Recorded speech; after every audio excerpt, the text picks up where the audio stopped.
My original plan was to talk about summer squash in one video and winter squash in another video because there are some differences. But then I realized that there are so many things in common with them, so I decided to change direction and I'm going to talk about them both in the same video. Here goes. Summer squash include varieties like yellow squash, spaghetti squash, and zucchini squash, and they grow and start producing fruit after about 50 days. And as the name implies, summer squash needs summer heat to grow and thrive. Winter squash include varieties like acorn squash, butternut squash, delicata squash, and others, and they grow and start producing fruit after about 90 to 100 days. Squash prefer slightly acidic soil with a pH a little below 7, and they grow really fast, so they take a lot of nutrients out of the soil. The instructions on the seed packet tell us to plant seeds 1 to 2 feet apart and to keep about 6 feet between rows. But I found that a single plant can take up a 4 foot by 4 foot area pretty quickly. Whenever I can, I try to buy the bush varieties of zucchinis or yellow squash because the plants are more compact, and even so they can still fill a 4 foot by 4 foot area pretty quickly. Now the instructions say that squash plants can be planted indoors 3 to 4 weeks before transplanting out into the garden. But if the roots are disturbed during transplanting, then the plant may not make it. So I don't take these chances. I plant the seeds outdoors when the soil temperature, and not the air temperature, the soil temperature gets to be up around 70 degrees F, which usually happens around the end of May where I live. Plant 2 plants in the area you've allotted and keep the single strongest plant.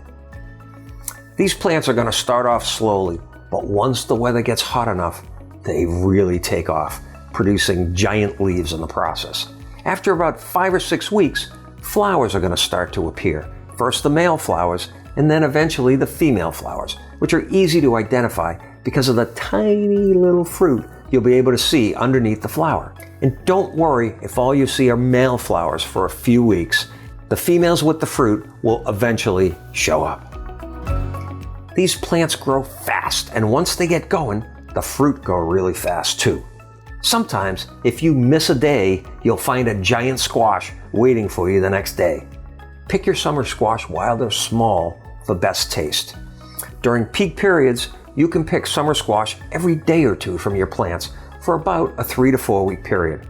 Summer squash usually taste best if you eat them within a week or so.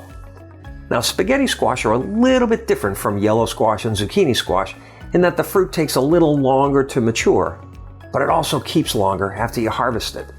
Spaghetti squash and winter squash plants grow like vines, sending out lots of branches, so the plants can get pretty big, and you need to plan for the space these plants need. Squash plants that grow like vines send out new roots from the places where they flower and bear fruit, so you might see one part of the plant kind of fading while the rest of the plant is going like gangbusters.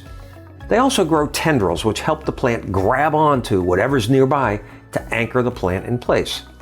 Now, if you want, these plants can be trained to climb up a fence or a trellis, right? You can train them to grow in a certain direction, and the tendrils will hold the plant in place.